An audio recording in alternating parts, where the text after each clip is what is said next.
All right, so let's all welcome. This is Dr. Ryan Kilgore, one of my great friends. So Ryan and I went to school together at the University of North Texas, and then so I was there for my master's. He was there for his doctorate, and so we have known each other for a really long time. I'll let Ryan kind of talk about his background a little bit, maybe give you guys a brief resume. But he's also, as guys like Josh know, the music ensemble coordinator for the Bluecoats. So he's essentially the one that runs ensemble, the one that coordinates with the design team to kind of get all that translated to what happens on the field. So that's how I've been working with Ryan the most recently.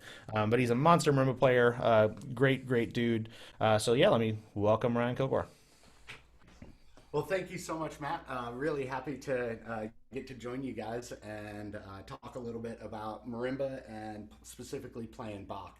A little bit about myself. I'm been a percussionist since eighth grade. Before that, I was a piano player at a very young age. Suzuki trained, didn't know how to read music. Took me until my master's degree to figure that one out. A bunch of memorization processes that helped me out a lot along the way. I did my undergrad at Rutgers University while Shi'i Wu was teaching there, so I did all 4 years of my undergrad with Shi'i. Then I went to Northwestern while Burritt was there and did 2 years of my master's with Burritt. Came back to Ohio and freelanced for 2 years, which is when I got into the pageantry arts teaching scene, working with Rhythm X and Bluecoats, and I've been with them, both of those groups, basically ever since as percussion ensemble or percussion staff, and then starting in 2014, that developed at Bluecoats into the music ensemble coordinator. Went in and did my doctorate at UNT, where I met Matt personally for the first time, and we've been great friends. I'm super happy to be here and to be able to talk with you guys and play some Bach for you. So before I talk too much more, first thing I want to do is just play a little bit. So this is going to be from the third cello suite by Bach. It is the prelude, the first movement of the suite.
So, uh, thank you. You'll have to, Um, yeah, you'll have to imagine some virtual clapping. Yeah, this is Because the first time I've played for anything other than my cameras in my apartment. So, but yeah, we'll just I assume that went pretty well. So I'm kind of okay with it. We want to talk about like why we play Bach and then what we do once we decide to play Bach. So, in my opinion, and it's just my opinion, so I can have it. I think that Bach's music is the most perfect music that has ever been written. The compositional depth of how all of the motives are strung together and the interrelationship of the harmony is just perfect for how music is supposed to work. And particularly for me during this quarantine, I have gravitated towards playing a lot of Bach here in my basement because it makes me feel better about life and the world. And it makes me think that there is some sort of greater power out there that can allow things of such beauty to exist. I think there's also deeply rooted inside of this the structures of what all of our Western harmony is based on and was based on.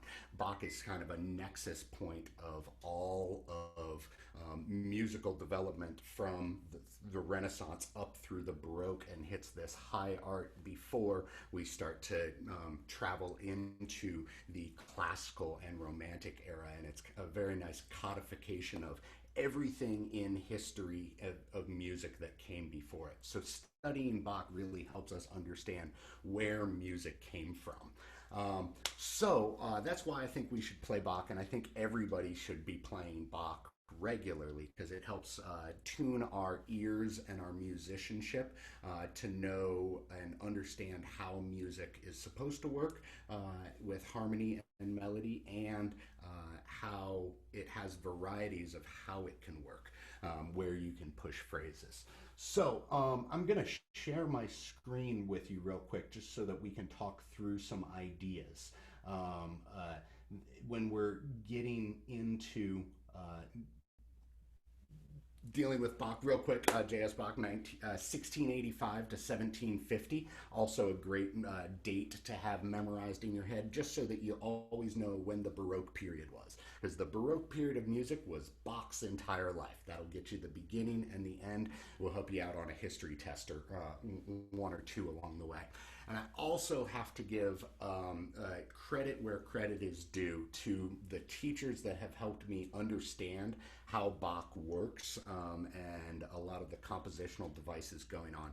So absolutely number one instructor for me was the dean of the School of Music at Mason Gross School of the Arts, which is the School of the Arts at Rutgers University. He was the dean for the entire time that I was there, and one semester my junior year, he taught a class as the dean, and it was a history class on the late music of J.S. Bach, and he is a Bach scholar. There's like four of them in the world that are world-renowned Bach scholars that write books on the history and life of Bach. And I had to buy the 600-page biography of Bach, but I also bought the 600-page original sources of Bach, where it's like his grocery bills and stuff. And spending a lot of time digging into who Bach was as a person, how he lived his life, and that class had a huge impact on my knowledge about how Bach is supposed to be played. Secondly, while I was studying with Shi Wu at Rutgers University, she's now at Northwestern University, but her as one of my primary mentors on this instrument and particularly how I play Bach. So we've made the decision to play Bach, and the first thing that we need to know is that there are a bunch of editions that exist of Bach. Bach's music is in public domain, so you can go to IMSLP and find 8 different PDFs of bass clef version of the cello suites. Lots of options that are free that you can pay for.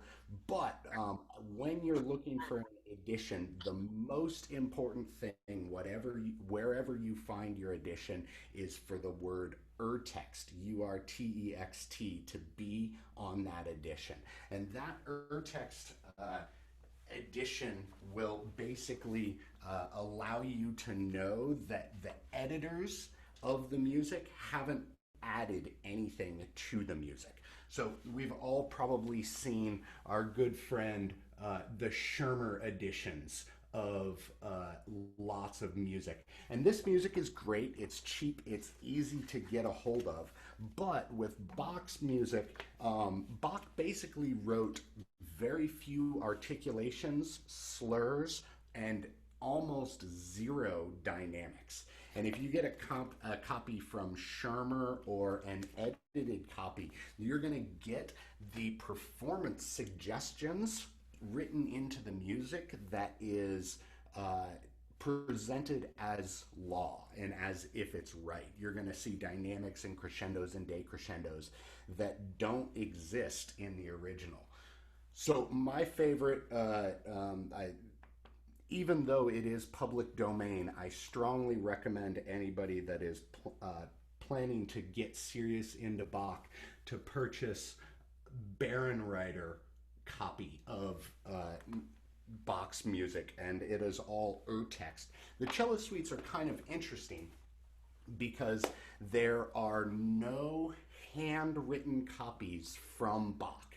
There are 6 original sources of the cello suites that have been written down, 2 by his children, 1 by his wife, 1 by a performer in the Leipzig court that he wrote these pieces for, and then the very first 2 published editions are all slightly different from one another, and you'll see places where a trill will exist on a note in 3 versions but not in the other 2.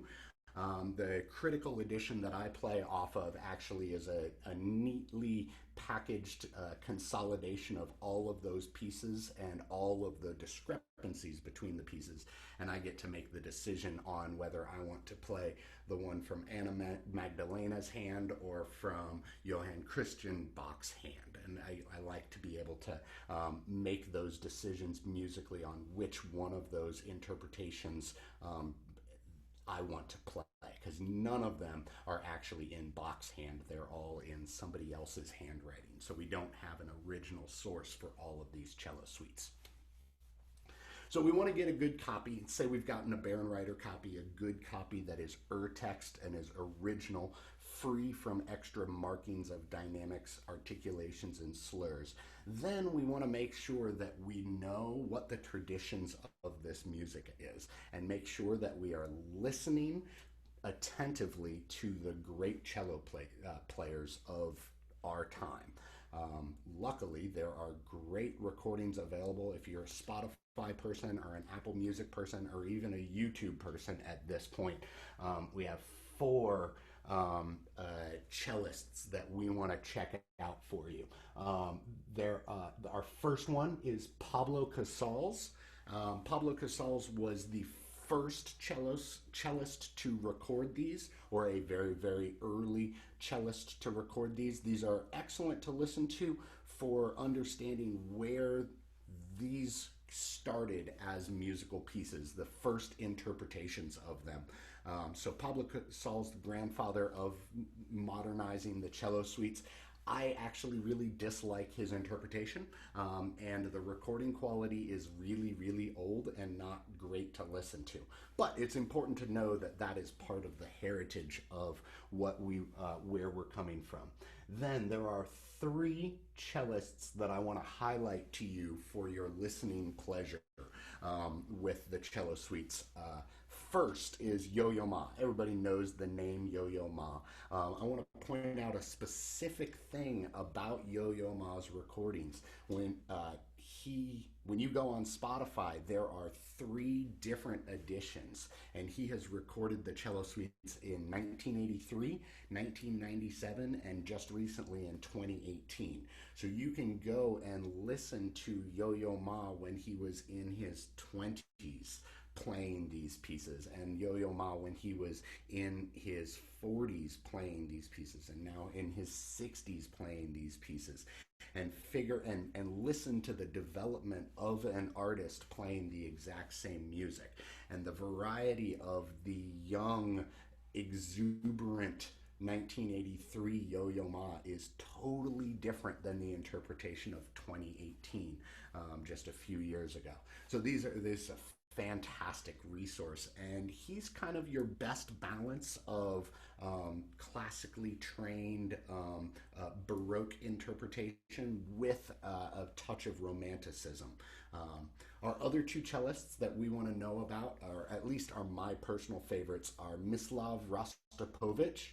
And when we listen to one of his 2 albums, either from 1995 or 2017, his interpretations are incredibly romantic. He is pushing and pulling tempo and making huge crescendos and decrescendos and just making these pieces drip with emotional quality. As opposed to our other performer that I absolutely love, also Peter Wispelwey, who is a studied Baroque cellist. So he spent a lot of his time digging into the specifics of how Baroque music was performed and tries to perform the cello suites in that style. So some of the things we're going to talk about later with offbeat phrasing, hemiolas, and dynamic intent, you're going to be able to study how he's treating rhythm in a Baroque style and intentionally breaking rhythmic rules. So those are some really excellent resources to listen to, and we want to make sure that we're trusting our ear and getting the sound of what traditional appropriate interpretations are, so that we can take that to this instrument and try to use those musical sensibilities and recreate them on this instrument that doesn't have sustain. So we're going to jump away from the document for a minute because I don't want to talk too long straight. I'm going to stop sharing my screen for just a little bit, and I'm going to go back into playing for just a moment. So the next movement that I'm going to share with you is the courant. The courant is a fast French dance that is usually, sorry, said that wrong. It's a fast Italian dance. There's also a courant, not a courant, but a courant, spelled slightly different, which is a slow French dance in 3. This is a courant, a fast Italian dance in 3. This one always scared me because I started learning it, and the geography of moving left and right through the course of this piece was really difficult. And as I was working on it, I had to be very creative with some of my stickings. So we're in 3/4, starts with an 8th note pickup. And then we're going to be in 3, a very fast, like 180 type 3 feel all the way through. Felt more in 1 the way that I play it.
Need to rem- Thank you.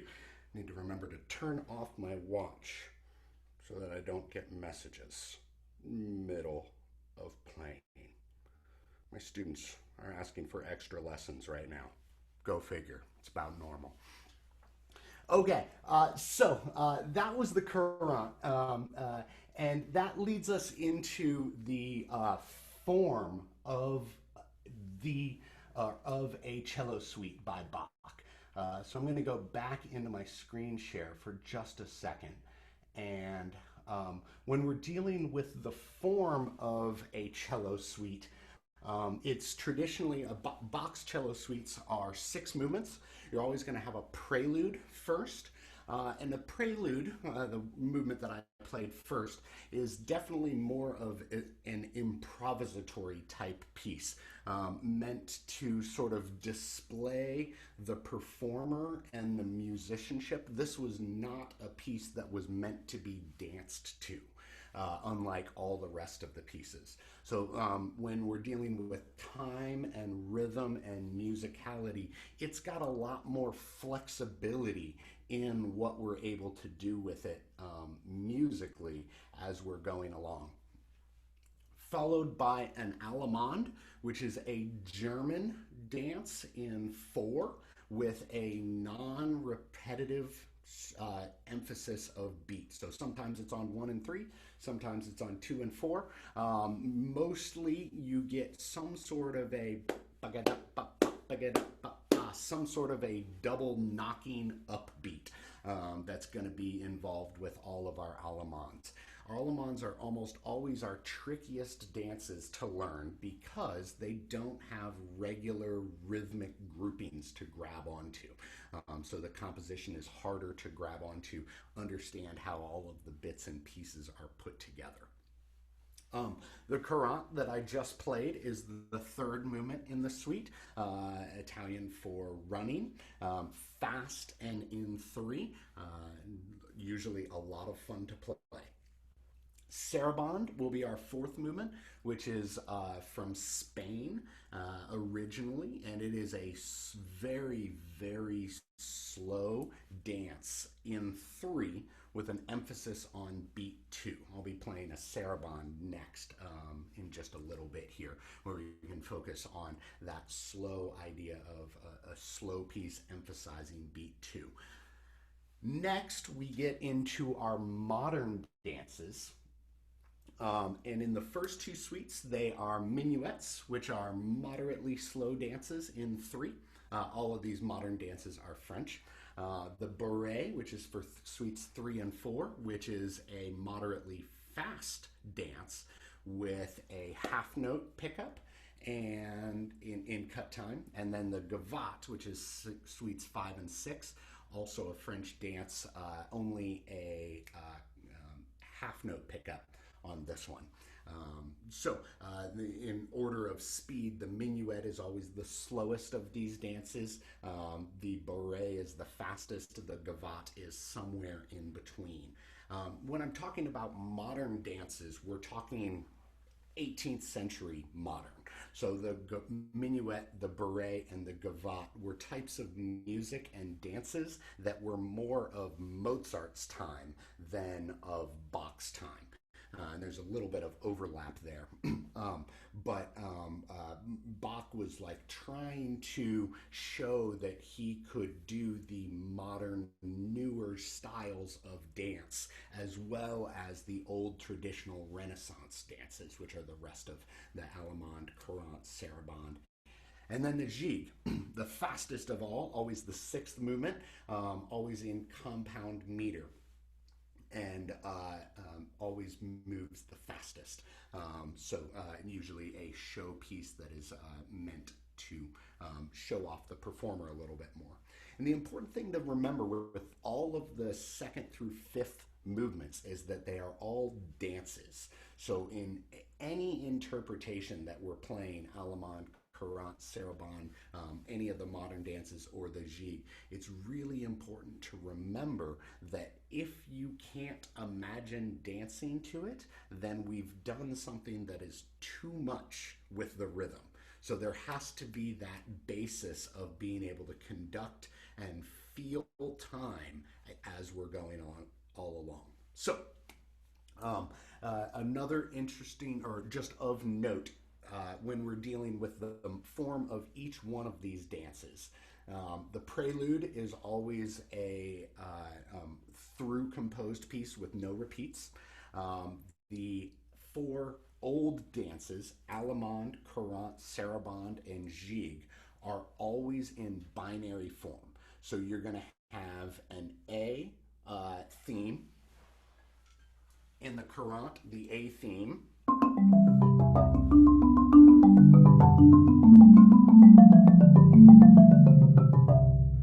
And then the A prime on the second time through, the back half of the piece.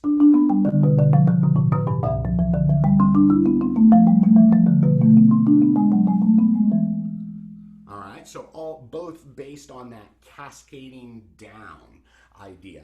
And there's always a repeat of the first A and a repeat of the second of the A prime theme.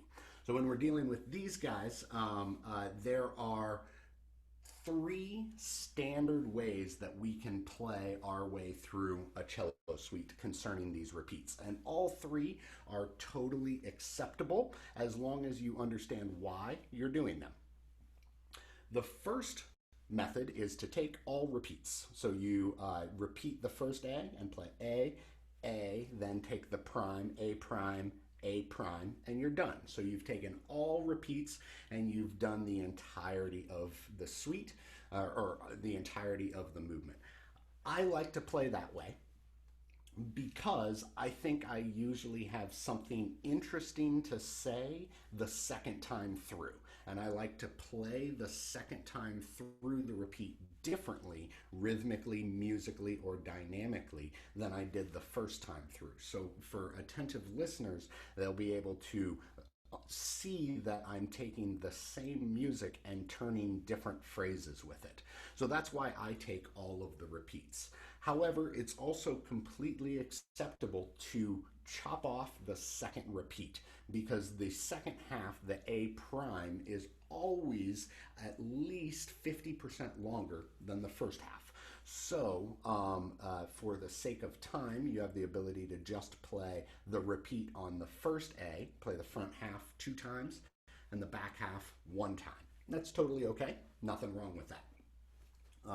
Particularly for the sake of time, making that a little bit shorter.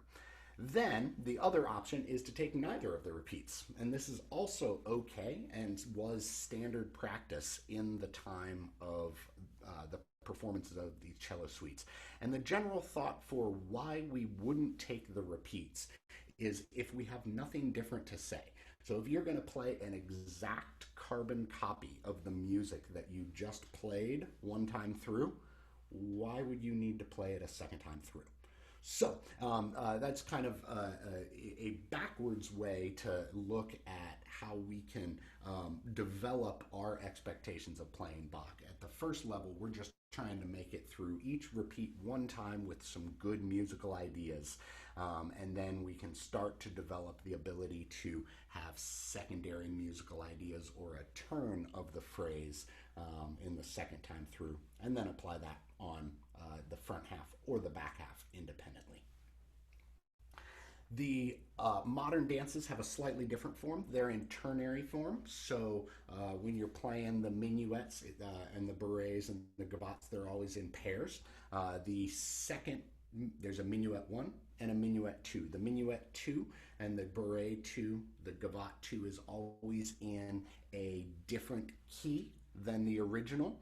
And we play through the first minuet, then the second minuet, and then we go da capo back to the first minuet and play through the entire minuet without repeats at the end, sort of an allusion to the events of the da capo aria, going back to the beginning and showing some of those modern form developments in Bach's compositional styles. So that gets us through all of our understanding about form of the instruments, as well as some listening recommendations. The most often error that happens when playing Bach is that, particularly us as percussionists, play trills incorrectly. So I wrote it down here, and I'll make sure that I share this document with Professor Jordan so that he has the ability to share it with you guys for your reference. It also has my email and my website in case you need to contact me for any reason, have any questions about this, or want to just get together and drink some coffee and talk about Bach, because I'm a nerd about that. I'm okay with it. But trills.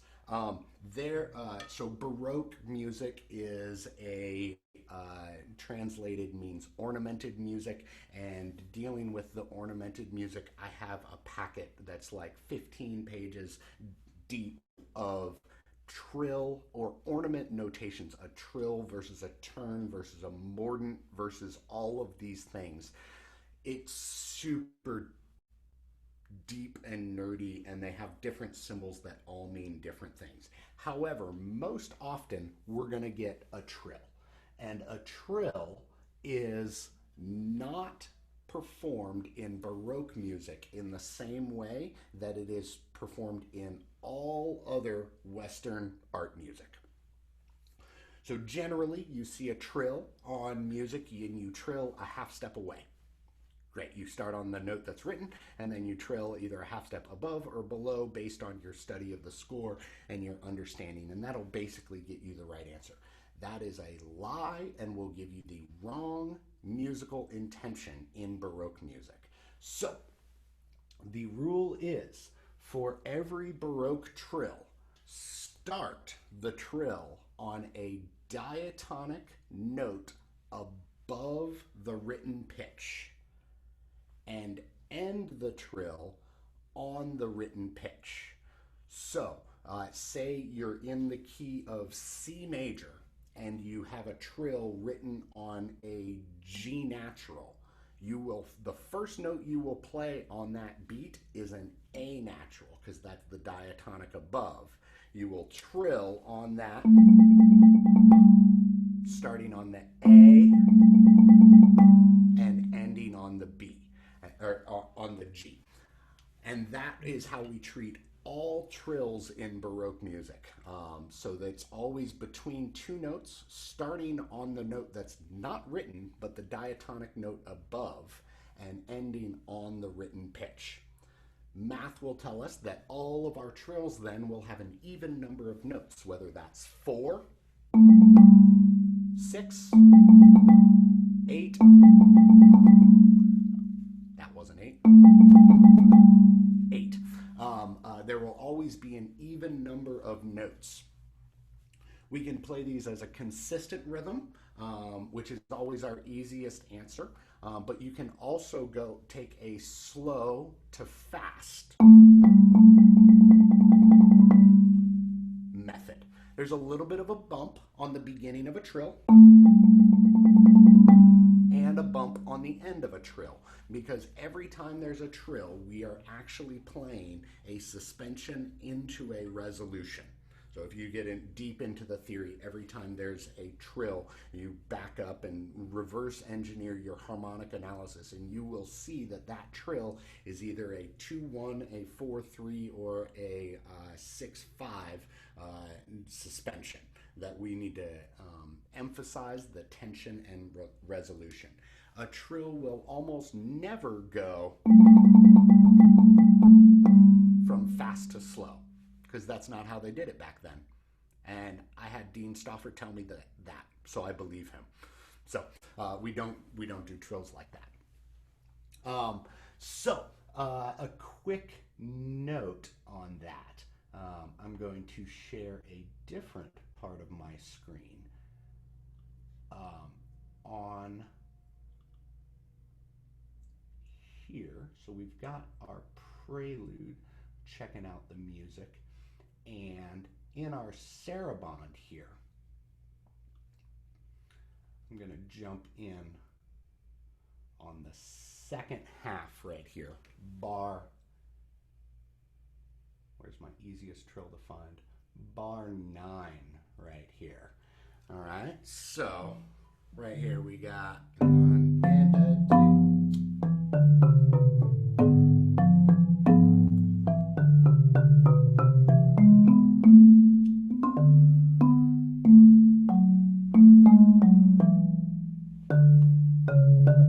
Without the trill, we get in bar 12. And the trill will actually create starting on the E and resolving to the D in that space. Cool. So that's how we want to treat all of our trills in Baroque music anytime we're playing Bach, making sure that we're playing them on the right notes. Because if you play it on the wrong notes, it sounds not Baroque or not correct. Okay, great. So where are we going? All right, so we're going into chords, because the next piece that I'm going to play for you, check in on my time, is the saraband, the fourth movement of the suite. And as we just saw in that brief musical example, there are a bunch of chords in this cello suite movement, lots of 4-note chords. And if we understand the mechanism of a cello, we understand that they have a bow that is a flat line, and the strings are in a what's the name of that? It's a quadrilateral shape, a rhombus, not a parallelogram. It's not even. So the flat bow can only vibrate 2 strings at a time. So a cello can hit the bottom 2 notes, the middle 2 strings, or the top 2 strings, but it can't get all 4 notes at one time. So in the first chord here for the cello suite, you can play, a cello could play bottom, top. They can play, they could even play lots of options of what they can do. And that's because they have a physical limitation with their instrument that says that they cannot play all 4 notes at the same time. So we want to be aware of that and understand that as we're playing, we can choose to emulate a cello player and their inability to play. So I'm going to play the very beginning. We've got, here's how the block chord sound.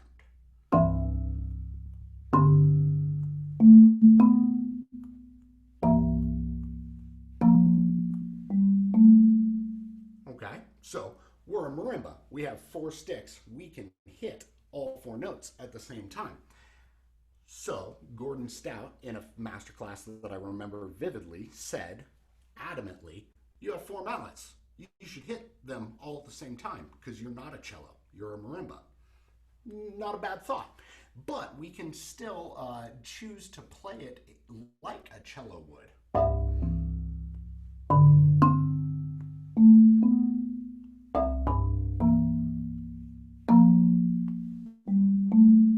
And the options become almost limitless if we think that all we can do is sustain 2 notes at a time.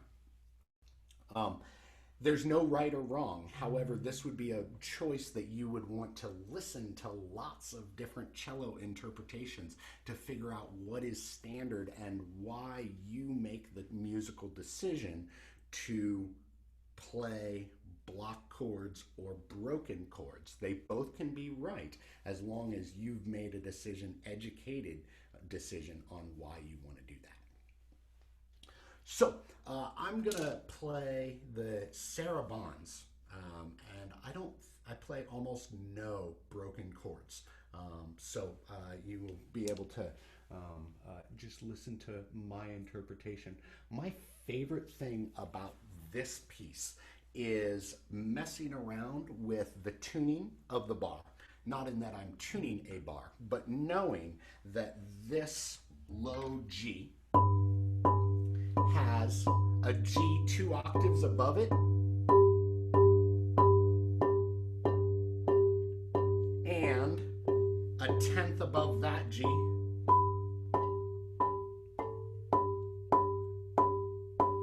that happens in each one of those bars. So when I'm playing a C major chord in 6/3 inversion, E, C, G, if I play dead center on my E and off center on my C and G, I'm going to create, because the dead center makes the second octave soft, I'm going to create a less balanced chord than if I put my E off center and my right hand C and G dead center. I'm going to get a more warm, rich, blended sound because the harmonics of each one of these bars in this mid-range is smoother. This is a harsher sound to me than this. I don't know if you can hear that, but I hope you can. And if you can't, next time you get on a marimba, set up a chord in not root position and mess around with your placement of the bottom bar. I'm going to play the saraband in a second, but I think I see some questions here. Where would you recommend beginning? Yes, when starting to explore Bach, cello suites are the best place to start. And they generally get harder the further you go. I was having dinner with my mentor, Shii, right before all of this business started in Chicago. She had a freshman that wanted to play the 5th cello suite, which is awesome. It's beautiful. It's in C minor, and it's like the greatest piece of all the cello suites. I love it, but it's really difficult harmonically and technically. So a safe place to start with cello suites is in the earlier suites. 1, 2, 3, or 4 are all pretty good. And when I'm assigning my students, I generally tell them, I ask them if they're in happy music mode or not happy music mode. And if they're like dark, brooding type of individual, I send them towards D minor, suite number 2. And if they're kind of an effervescent, bubbly type personality, I send them towards C major or E flat. And I generally try and steer people away from G major just because I hear it too much. and I'm overly saturated personally with people playing G major, the first one. But that's just personal. It's all great music. Then, in terms of specific movements, the easiest movements are almost always the modern dances, the minuets, the gavottes, and the bourrées are the easiest to digest, and the technically they require the least amount of technical proficiency, and they're the easier to download into your brain. I would also strongly recommend against not starting with a saraband, because a saraband is inherently slow and resonant. And the thing that makes a saraband work for a cello is the fact that they can sustain. And the thing that a marimba cannot do at all is sustain. We can roll and we can fake sustain, but playing a saraband with really nice musical connected phrases is really difficult because the resonance of the instrument has a shelf life. So, great question. I'm going to play and then I'll get to that next question in a little bit. So, all right, so this is the saraband. Close your eyes, deep breathing. If you fall asleep, I won't know, and I also won't be offended. Slow dance, stately, emphasis always on beat 2. It starts on count 1.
Okay, thanks. The we're going to give you some general. I'm going to share my screen again. Give you a few general considerations on how this music is supposed to go, and what I like to do with it. One of our most important things is that Baroque music does not rush. It is not a style, it was not an idea that they had to create energy through changing the tempo to going faster. So you can set a fast tempo to create energy, but if you ever feel like you need to push tempo to create energy, the actual appropriate response in manipulating tempo as a additional form of expression is to pull back tempo in that. We never want to rush tempo. So Bach's music, when we get the text edition, very seldom has dynamics. And the only time it would have dynamics would be a phrase that is an exact repeat that says forte one time and then piano the second time. And those bars are right next to each other. And that's once again Bach saying, I'm new and hip and participating in the new classical style that's starting to develop with the instrument, the pianoforte. There will be an occasional bar where you will see a forte and a piano where Bach is mimicking the loud, soft effect of the pianoforte instrument. But outside of that, there's no dynamics written in. So that lets us focus on finding our musical ear and sensibility in terms of tension and release. Lets us focus on our musical tools of following the line, reverse follow the line. Follow the line is it goes up on the keyboard, we get louder. It goes down on the keyboard, we get softer. Reverse follow the line is it goes down on the keyboard, we get louder. And it goes up on the keyboard and we get softer. Both of these musical devices work really, really well. And if you haven't experimented with them, I strongly recommend it. And then setting phrase rules where you say, I'm going to make a 2-bar phrase. I'm going to make a 4-bar phrase. I'm going to make an 8-bar phrase. And inside of that phrase, I'm going to make a crescendo, decrescendo, and use that as a rule. She had me do what I call the copies exercise. Well, she called it the copies exercise, and I'm pretty sure Dr. Troma had her do it, and she had me do it, and a lot of my students now do this. So here's what you do. When you find an text copy, it's going to come with absolutely no musical information other than notes and rhythms, which are the things that I believe in when I get a score. You take that clean copy with no extra dynamics on it, and you make 4 copies of it, because we're going to mark them up to all get out. You take the first copy, and away from the instrument with a pencil, you write in all the dynamics that you imagine should be part of the piece. Just in your imagination, just create it, dream it up, audiate it, and think what you would sound great on. Then, on the second copy, make an exact inverse of all musical decisions. Every time you said loud, every time you said forte, change it to a piano. Every time you had a crescendo, change it to a decrescendo. Completely opposite. On your third copy, you have to find different moments of dynamic stress and tension. So find a different place to put a forte or a piano, or a different place to crescendo to. Then with these 3 copies, this is just to help you keep your brain straight. Put copy number 1 up and learn how to play the dynamics perfectly, exactly as you imagined it. Then get rid of that copy, learn how to play copy number 2, which is the exact opposite. And you're going to be like, what? This is completely backwards of what I thought. But because Bach's music is so beautiful and composed so well, if there's ever a moment that you thought was a moment of tension through volume and energy and playing loud, it can be achieved through doing the exact same stress and emphasis through soft as opposed to loud. And then the third copy, you put that up, and this is why we have copies, because keeping all of this straight and all three variations, just put it up on the music stand so you don't have to remember which one you did. But you will realize when you're playing copy 2 and when you're playing copy 3 that you absolutely learn to fall in love with one or two of your choices from each one of your copies. And you leave copy 4 to become the, I love this part, I love the beginning of part copy 1, and I loved the end of copy 2, and there was this thing in the middle of copy 3 that I really loved and I have to do. Now, how do I get myself through my storyboard of playing all of those great musical moments that I found into my interpretation or your interpretation? And at this point, because I've played the amount of Bach that I have gotten to the point where almost every time I start a cello suite, I know all the notes and rhythms that I'm going to play, but I have no plan to what I'm going to do dynamically. It's a dynamic improvisation while I'm performing, and I don't know where I'm going to turn a phrase loud or soft, and it's kind of exploratory for me for that, and I find that really, really enjoyable. Copies exercise is a great way to expand your dynamic intent. A few other things. We talked about chord voicing in the saraband. There's some hemiolas in Bach's music leading into moments of tension. So if you've got a dance that's in 3, but there's a part that's not downloading well into your brain, ask yourself if Bach is writing a hemiola, because he messes around with that stuff all the time, and it's super cool. So the last 2 things that I want to talk about, we're going to do a quick screen share back to our prelude, is the concept of offbeat phrasing. So I'm going to play the beginning of this here cello suite, which you can see is basically a stream of 16th notes. And I do not play it like that.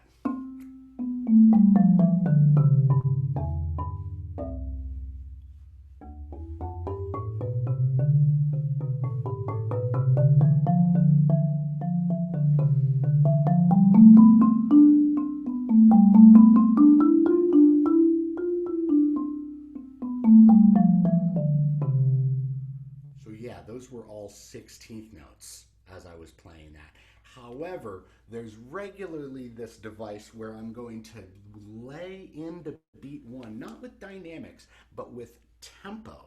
And I'm going to let that downbeat last longer and then catch up into time later. So, beam ba ba beep ba beep ba beam ba ba ba boom.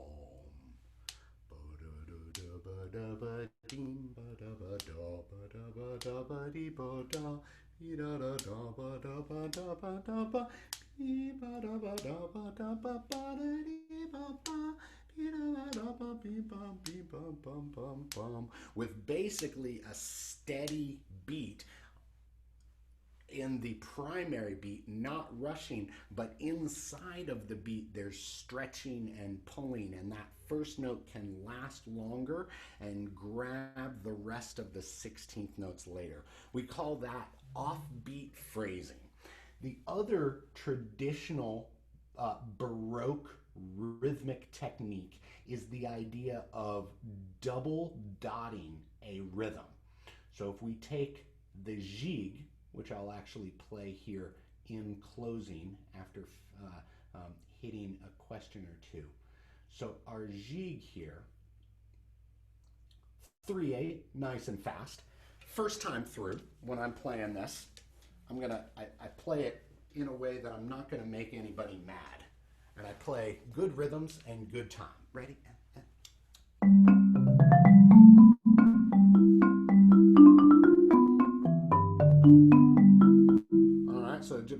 nice and in time. When I take it the second time through on each one of my repeats, I play with rhythm. So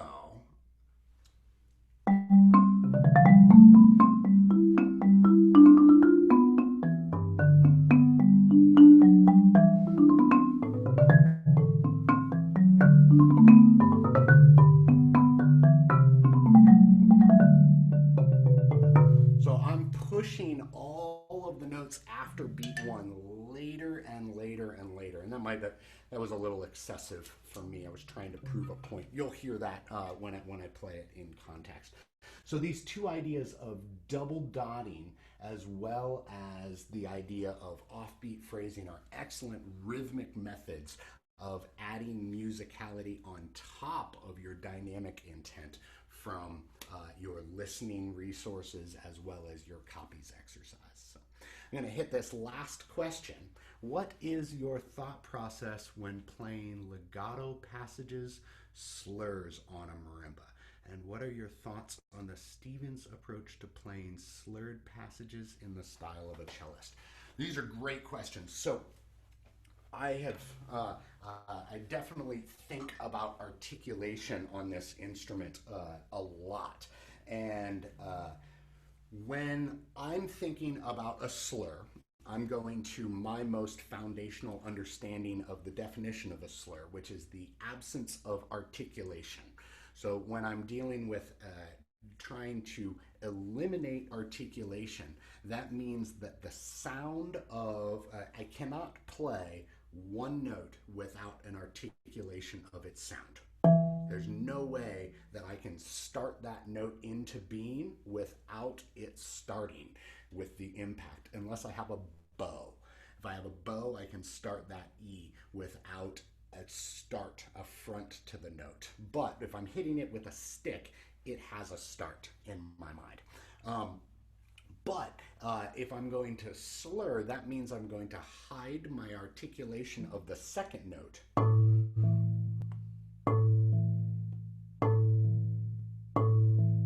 So I'm playing this note.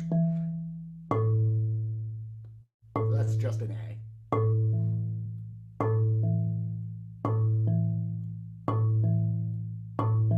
And depending on how close together those two notes are in the time-space continuum and the volume of the first note to the second note, I can envelop the articulation of the second note inside of the ring of the first note.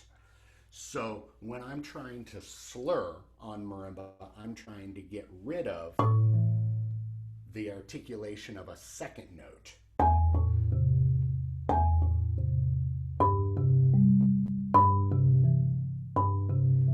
Trying to put the second and third note inside that sound of the first one.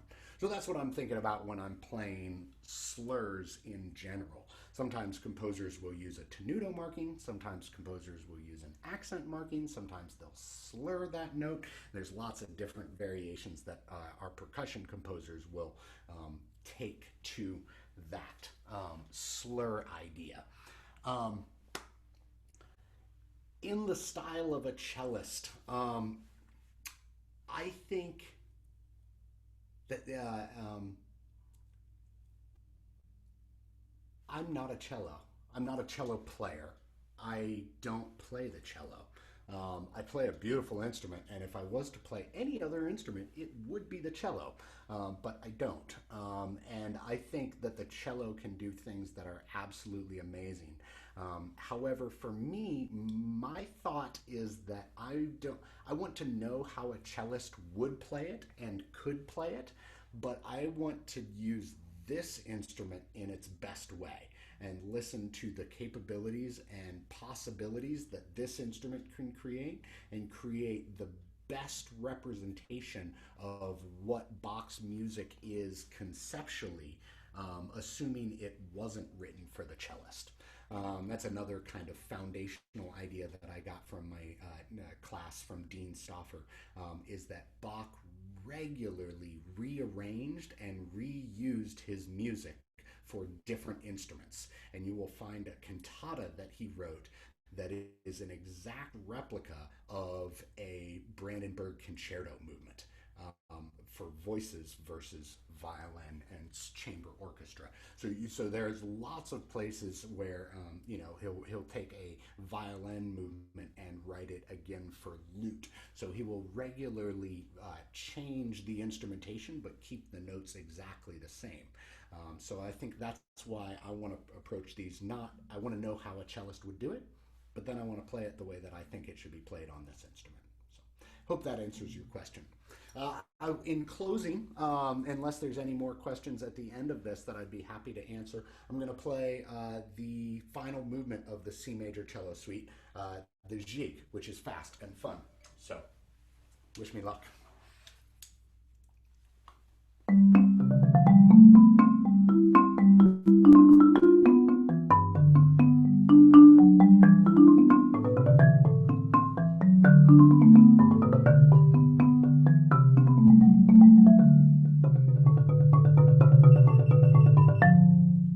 Hold on, my battery died. I'll be back. I have one spare.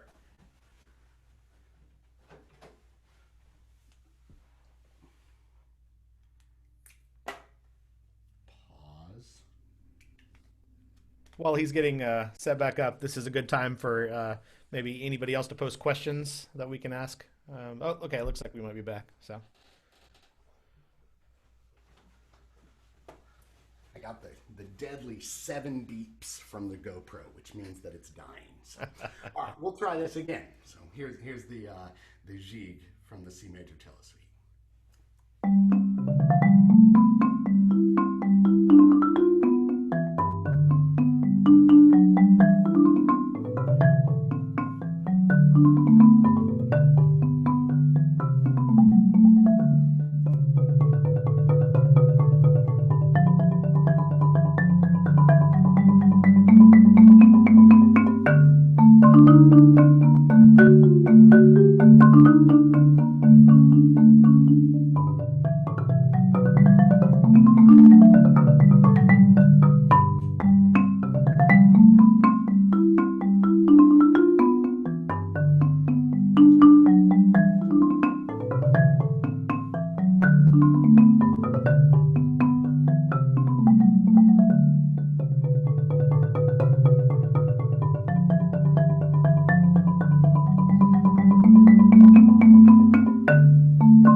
Thank you so much. Thank you for everybody for hanging out with me and listening to me nerd out about Bach. This is something that I like a lot. But I appreciate you hanging out with us and listening to me talk for a little bit and play a little bit. Professor Jordan, thank you so much for having me out. It's been great. And if anybody has any other questions, I'd be happy to hang around. Otherwise, thank you so much, everybody. I do have one question that I know happens with Bach a lot. So Yeah. I know all of us that have been around for a while have seen multiple people kind of crash and burn in Bach in performance situations because of memory slips. So can you Yeah. talk a little bit about your process of the way that you memorize Bach and the kind of strategies you would use, whether it be harmonic or just kind of talk about that a little bit? Yeah, I think I've been talking a lot. I talk with my students a lot about the memorization process, and I've been going to like the Sherlock Holmes memory palace idea in terms of how we memorize music a lot lately. And we need to understand that there are a lot of different rooms in our memory palace for how we access our learning and how we code our learning. So when we're coding, there is our understanding of our physical motion and what it feels like to play. That's kinesthetic motion, kinesthetic memory. And when we're dealing with kinesthetic memory, the thing we want to be aware of is that the synapses that fire from our brain to our muscles are the exact same synapses and pathways that are used to translate the chemical and neurological information of nervousness. And when there is nervousness that is associated with a performance, you're going to have the nervousness energy and the ability to recreate a physical memory of what something felt like. Those two things are going to be running on the same pathways, and you may run into crash and burn mode where your hands forget what to do. So I always like to back that up with additional methods of memory.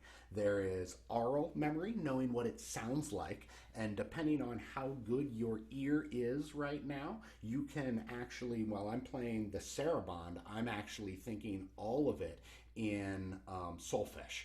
And I'm thinking of it as scale degrees and numbers and chords and theory, and that's kind of a combination of my ear training and my theoretical knowledge and being able to talk myself through the chords that I'm supposed to be playing as I'm playing it and seeing the harmony of sevenths becoming thirds and things like this.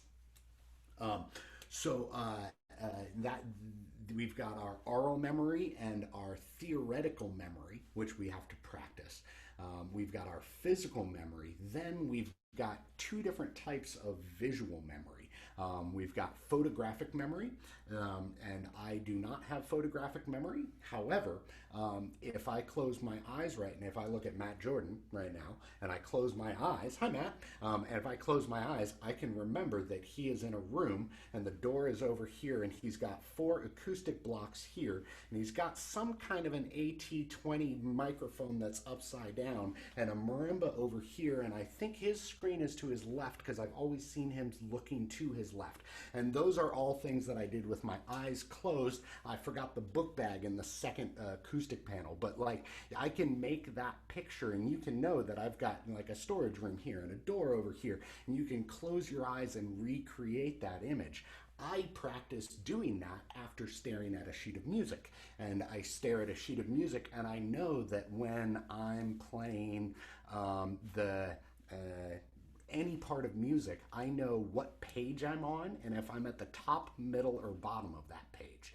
And sometimes I've got to the point where I can see that music, and sometimes it's just to the point where I know it, and if I combine where I am on that photo of what the music is with what it looks like, with what it sounds like, and with what my theoretical knowledge, all of this is starting to build this support structure to help me not forget what to do next. And my final thing for memory is my strongest tool is what I've called videographic memory, where when I'm playing marimba, I'm really watching a video of myself playing marimba. and I close my eyes and I can picture a marimba. If I close my eyes, just like I could picture Matt's room, if I close my eyes, I can picture a marimba, and I start imagining myself playing a piece of music on a marimba. It's just I don't use any muscles. I put my forearms here so that I like don't have any twitching of my muscles, and I'm just isolating a video of myself performing. And if I can watch a video of myself perform a piece at half speed, then I can perform it at full speed, and go along for the ride. And I know what the video is, and I've seen it happen long enough and over enough that the combination of the videographic memory, the photo of the sheet of music, what it feels like, what it sounds like, the theory of it, all of these different rooms in my memory palace help me access and grab the right piece of information. So that's like my coding process. And then on the other side of that, when you're dealing with memory, is the retrieval structures. And that's when I just put my metronome on at like 20 beats per minute and make sure that I can get into the rooms and get the information out fast enough and accurately enough. And then I repeat it until I forget how to forget it. So yeah, wow, deep on memory. Yeah, That was no, that's awesome. That's exactly what I was yeah, hoping for within that. So yeah, I think thank everyone, a kind of virtual clap. yeah. Thanks again to Dr. Kilgore and everything for talking to us. Um, and yeah, so Ryan, we're actually going to keep talking just for a few minutes because this is our last studio class. So I'll let you bail. Thank But you so much, thanks again, everybody. and thanks for talking to the students. It was a pleasure to be here. Thank you so much, everybody. Have a great summer. Be safe. All right, so this will be very, very short. I just wanted to kind of, talk a little bit since we're kind of at the end of everything. So biggest thing, thanks all for a good semester. I know obviously, the back end kind of disintegrated with all the stuff happening with the world, which is all crazy. But my recommendation for all of us, and myself included, is just take this time to kind of go back and listen. So especially some of the stuff like Ryan was talking about with Bach, really find, this is a time to do some deep dive stuff. And just when you're, messing around or, playing video games or doing whatever you're doing, cleaning the kitchen, just but put on some Bach and just listen to some of the recordings that Ryan was talking about. I'll get that PDF from him so we can kind of have that as a reference within that. But really just use this time to listen and kind of do some research and find some things that you're interested in. This is definitely the time to do all of that, the more paper-based or internet-based type of things, to figure out what you want to kind of do next, whether that be repertoire selection, picking out recital repertoire, picking out the next few, semesters worth of jury pieces, all those things where you can kind of just start your list within that. So like as an example, I'm just going to share my screen real fast. Yeah, yeah, here we go.